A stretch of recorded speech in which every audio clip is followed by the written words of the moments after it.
Dalam perbicaraan kes pindah laporan audit 1MDB minggu lalu, Baki berkata Najib meneruskan telefon mengarahkannya agar tidak terlalu menghabiskan banyak masa meneliti transaksi lalu yang mencetuskan keraguan padanya, tetapi sebaliknya fokus kepada cadangan usaha sama 1MDB dan PSI.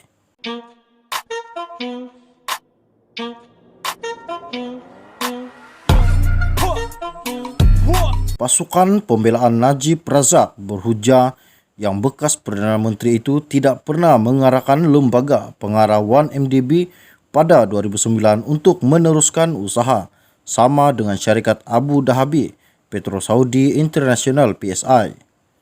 Namun bekas ahli lembaga pengarah Ismi Ismail menegaskan bahawa tanggapannya adalah pada masa itu Najib ingin ia diteruskan. Saksi pendakwaan ke-13 itu berkata demikian ketika pemeriksaan balas dengan Peguam Muhammad Safai Abdullah dalam perbicaraan rasuah RM2.28 dana 1MDB terhadap Najib Razak.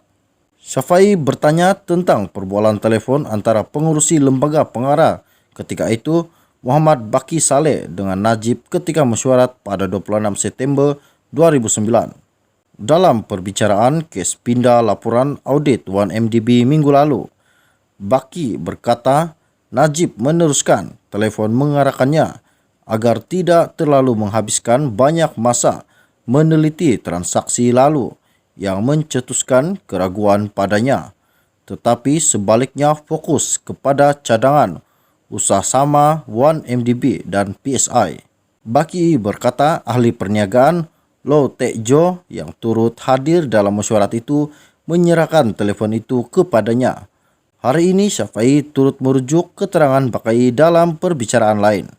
Dia bertanya Ismi jika Bakai selepas pemanggilan telefon dengan Najib memang memberitahu lembaga pengarah untuk tidak mengambil kira transaksi lalu melibatkan 1MDB dan hanya fokus kepada usaha sama 1MDB. Ismi berkata Bakai tidak memperincikan perbualan dengan Najib tetapi hanya berkata lembaga pengarah perlu membuat keputusan tentang cadangan usaha sama itu.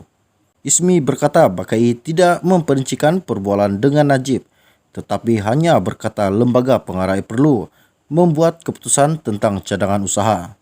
Timbalan pendakwa raya Ahmad Akram Garib kemudian membantah soalan-soalan Safai, menyatakan ia bersama dengan Ismi tentang apa yang cuba disampaikan Bakai.